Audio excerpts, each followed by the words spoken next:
Emmanuel Macron hué, chahuté également à Mayotte. Le chef de l'État a été confronté de longues heures à la colère, au désespoir également des Mahorais. Des Macron démission étaient lancés. Vous pourrez réagir à ces propos d'Emmanuel Macron. N'opposez pas les gens. Si vous opposez les gens, on est foutu parce que vous êtes content d'être en France. Parce que si c'était pas la France, vous seriez 10 000 fois plus dans la merde. A-t-il dit. C'est quand même très gonflé alors que c'est le même Emmanuel Macron qui avait lancé un plan d'1,6 milliard en 2018, plan qui n'a pas tenu plus d'une année. Il y a une délinquance qui augmente, une immigration clandestine qui augmente, 40% d'habitats précaires. Je vous propose d'écouter Emmanuel Macron hier à Mayotte. Je vous dis, tout le monde se bat. Vous avez vécu quelque chose de terrible. Tout le monde se bat, quelle que soit la couleur de peau. Et n'opposez pas les gens. N'opposez pas les gens. Si vous opposez les gens, on est foutus. Parce que vous êtes contents d'être en France. Parce que si c'était pas la France, je peux vous dire, vous seriez 10 000 fois plus dans la merde. Et il n'y a pas un endroit de l'océan Indien où on aide autant les gens. C'est la réalité.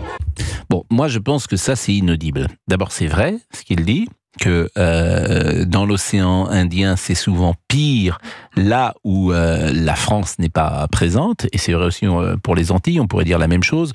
On compare souvent Cuba, Haïti et aux Antilles, et c'est vrai qu'à Haïti et à Cuba, la situation est pire que dans les Antilles françaises. Mais si vous êtes ultramarin, vous avez envie d'être traité de la même manière que si vous êtes un Français de métropole. Et chacun comprend qu'entre Mayotte et la métropole, il y a une différence abyssale. S'il n'y avait que quelques petites différences, elles pourraient s'entendre, mais elles sont abyssales. C'est-à-dire que la sécurité, l'immigration, il n'y a pas d'eau à Mayotte. Je ne sais pas si vous imaginez ce que c'est, la difficulté d'avoir de l'eau.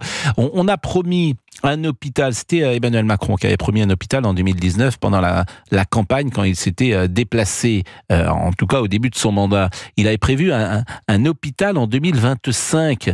On est en 2024, il n'est même pas sur plan, cet hôpital. Et on imagine qu'il pourrait sortir de terre en 2028. Parce que tout n'est pas réglé. Donc vous avez une lenteur de l'administration et vous avez des promesses qui ne sont pas tenues. Donc c'est insupportable pour les Mahorais. Et nous sommes avec Amina. Alors Amina, si vous nous avez écouté toute la semaine, bonjour Amina. Bonjour Pascal. Je vais rappeler votre itinéraire parce qu'il est tellement symptomatique. Vous êtes né à Mayotte, à 18-19 ans, vous êtes venu en métropole pour faire vos études. Et puis, vous n'êtes plus reparti à Mayotte parce que vous avez trouvé d'abord du travail ici, parce qu'à Mayotte, vous savez que ce serait plus compliqué. Vous avez une trentaine d'années, vous avez fait des enfants en France, parce que vous n'avez pas envie d'exposer vos enfants à l'insécurité et la difficulté de vivre à Mayotte, Amina. Oui, c'est tout à fait ça, en fait. Donc, là, j'y retourne quelques fois, tous les 2 ou 3 ans, parce que, comme je l'avais indiqué, c'est important de garder... le lien avec ses racines, mais c'est pas possible pour moi d'y vivre parce que j'ai envie de protéger mes enfants, parce que moi j'ai vécu dans mon enfance, mes enfants ne pourront pas le vivre aujourd'hui. Moi j'ai manqué de rien dans mon enfance, même si Mayotte était beaucoup plus pauvre, mais comme il y avait pas l'insécurité, l'immigration n'était pas exagérée, massive, il y avait pas tout ça, donc la vie elle était presque belle en fait. Voilà. Et ça c'était il y a combien de temps ? C'était il y a combien de temps, ça ? 20 ans ? Moi, je suis né dans les années 90, moi. Oui, donc la situation, en fait, vous partez donc de Mayotte en 2008, à peu près. Oui, c'est ça, en 2008. Ça allait jusque, je dirais... en fait, ce qui a empiré les choses, c'est la départementalisation mal préparée. Alors effectivement, quand c'est devenu un département français, Mayotte est devenu un département français avec Jacques Chirac, et manifestement ça s'est pas bien passé. Et vous n'imaginez évidemment pas revenir à Mayotte. Alors en début de semaine, vous étiez inquiet parce que vous n'aviez pas de nouvelles de votre famille, et puis entre-temps, on s'est eu à l'antenne et vous avez eu des nouvelles de votre famille, donc ils sont déjà tous vivants, ce qui, j'ai envie de dire, c'est le plus important. Mais est-ce que vous avez pu échanger avec eux au téléphone ces dernières heures, et comment vont-ils dans la vie quotidienne? Alors, du coup, il y avait l'inquiétude parce que, comme vous dites, j'avais pas de nouvelles, je savais pas voilà, après tout ce qui s'était passé, j'avais aucune information. Donc moi, j'ai eu des bonnes nouvelles, donc tout le monde est vivant. Mais maintenant, l'autre inquiétude, c'est, on est complètement coupé du monde, on n'a rien à manger, on n'a pas d'eau, on nous oublie, tout se concentre sur la capitale.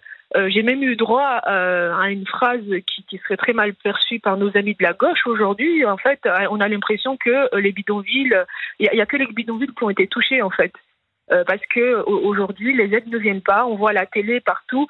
Moi, j'ai vu ce matin à la télé sur CNews une de vos journalistes qui dit à peu près la même chose que moi. On voit les aides partout, mais on les voit pas dans les rues en fait. On les voit pas chez les gens. On les voit pas arriver. Donc il y a aussi ce désespoir et ce cri d'appel au secours pour dire on a rien en fait. On est totalement isolé, surtout dans le sud de l'île.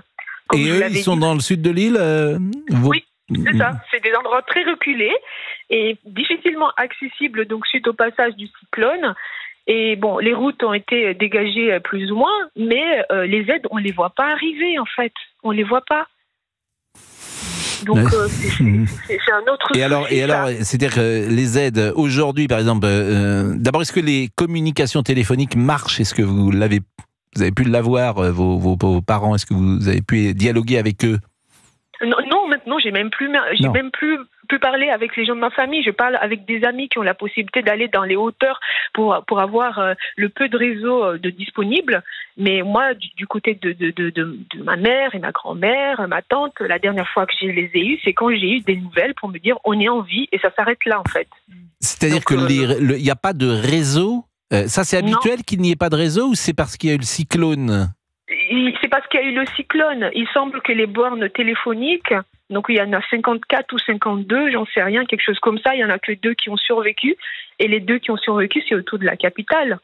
Donc, mais vous savez s'ils ont un souci, par exemple, de ravitaillement? Oui, ça je le sais, oui, je sais qu'ils ont des soucis de ravitaillement. Mais à quel niveau, quoi? Et est-ce qu'ils ont de l'eau? Ils n'ont pas d'eau. En fait, je ne sais même pas si c'est un souci de ravitaillement ou c'est juste que les aides mettent du temps à arriver. Et que tout se concentre d'abord dans Mamoudzou, la capitale, et la petite terre. On a tendance à totalement oublier. Même le journal local, donc France Info, donc Mayotte la première, a fait un reportage, je crois que c'est hier, avec un journaliste qui est allé au sud, qui dit exactement la même chose en fait que moi. En fait, il n'y a rien ici. Il n'y a pas... Les aides n'arrivent pas, en fait. On voit des gens qui font la queue pour avoir des gouttes d'eau sur des robinets, qui sans eau. Enfin, c'est dramatique dans le sud de l'île, hein, je vous dis. Hein. Donc aujourd'hui, tout se concentre dans le nord de l'île, donc la capitale. Tout se concentre dans les bidonvilles. Donc je conçois effectivement que la détresse de ces gens, il ne faut pas les oublier, mais en fait on a tendance aussi à oublier qu'il y a aussi la détresse d'autres personnes qui ne sont pas dans ces bidonvilles et qui sont un peu dans des endroits très reculés dans le sud de l'île. Donc ça c'est... merci. Merci Amina, merci grandement. Ça va être un Noël particulier pour vous, forcément. Oui. Alors l'essentiel, je le dis quand même, c'est que votre famille soit en sain et sauf, parce que ce n'était pas évident. Il y a beaucoup de gens qui sont morts. Et puis vous-même, alors lorsque vous réveillonnez, par exemple, ici en métropole, vous n'avez pas de famille, sinon celle que vous avez construite avec votre compagnon et vos filles? Oui, après, de temps en temps, il y a mes frères et sœurs qui viennent, mais c'est pas souvent parce que voilà. Qu'est-ce qu'ils font vos frères et sœurs à Mayotte? Non, ils sont pas à Mayotte, ils sont ici en métropole. Ah, ils sont en métropole. Ah oui, vous êtes combien à être en métropole? On est 4. Ah oui, ça c'est extraordinaire. C'est-à-dire que tous les enfants sont venus en métropole? Oui, on a tous les mêmes choses. On n'a pas envie que nos enfants vivent ce que nous on a vécu. En fait. Ah oui, ça je le savais pas ça. On n'a pas envie de priver nos enfants de ce que nous on a vécu, dans le sens où avant on vivait de mieux avant à Mayotte, donc aujourd'hui nos enfants. Non mais c'est passionnant. Moi, on n'avait pas eu cet échange l'autre jour. Mais vous êtes dans la fratrie parce que vous êtes 4 enfants, si je comprends bien. Dans la fratrie, vous êtes à quelle place? Je suis l'aînée. Ah, c'est vous qui avez montré. Et alors, c'est 3 frères que vous avez derrière vous? Non, j'ai 2 petites sœurs. Et alors, c'est vous qui avez... vous êtes venue la première?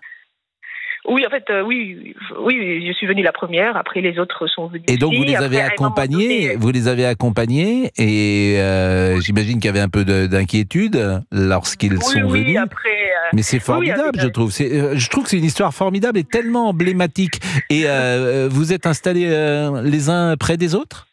Non, on est un peu éparpillés dans tous les sens. Il y en a une qui se trouve dans le Sarthe, l'autre dans le Tarn.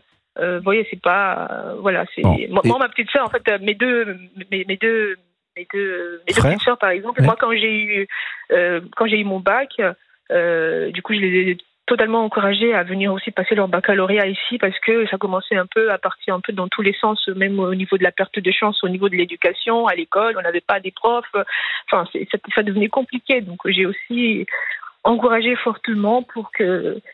Voilà, après je l'assume, après c'est pas quelque chose qui est très bien perçu par presque tous parce que j'ai des personnes dans mon entourage qui ont une autre approche, c'est en gros quand vous réussissez, vous rentrez à Mayotte pour construire Mayotte, mais c'est impossible. Mais non, mais je comprends. Alors il y a 2 sœurs, 2 frères et tout le monde a trouvé évidemment, alors pour vos parents, j'imagine c'est un peu dur parce que leurs 4 enfants sont en métropole et ils les voient pas régulièrement, et puis les petits-enfants dans ces cas-là, ils ne grandiront pas, ces petits-enfants, avec leurs grands-parents mahorais, ils les verront de loin. Et vous savez quoi ? En fait, c'est l'inverse. Notre maman, elle est assez contente en fait qu'on soit éloigné de tout ce tracas. Oui, je comprends aussi.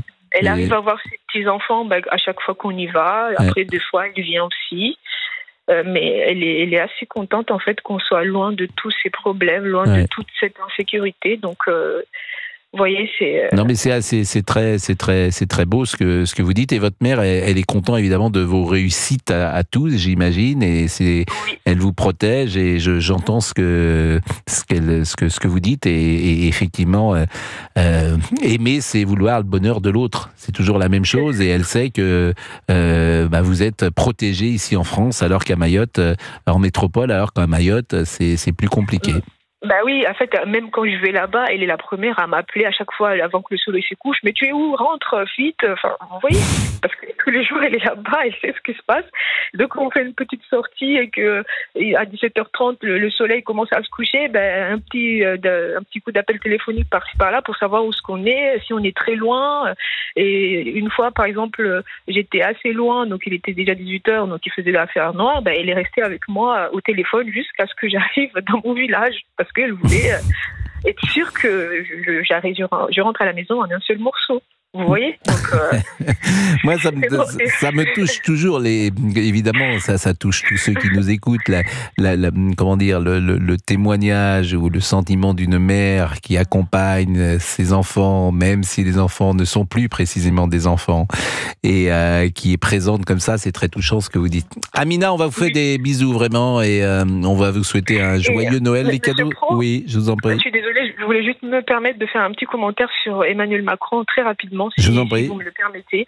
Donc en fait, Emmanuel Macron, la fameuse phrase qu'il vient de sortir sur le fait que, en gros, ne vous plaignez pas parce que si vous n'étiez pas avec la France, vous aurez été dans une situation encore plus, enfin, je vais pas dire le mot, mais compliquée. Vous voyez ce que je veux dire ? En fait, il a dit ça parce que il y a une jeune femme en fait qui a pris le micro, qui a osé lui dire ses 4 vérités. Ça a touché son ego. Et du coup, il a fait de l'Emmanuel Macron, en fait, donc, comme d'habitude. Et donc, il fallait qu'il sorte une phrase choquante qui reste dans les annales. La jeune femme a osé lui dire vous nous avez menti, vous nous avez dit plein de choses, l'immigration, il faut faire quelque chose, etc. Donc, lui, qu'est-ce qu'il se dit ? Voilà. Je vais répliquer de manière à ce que ça reste dans les annales. Donc, de l'égoïsme, voilà. C'est tout. Merci.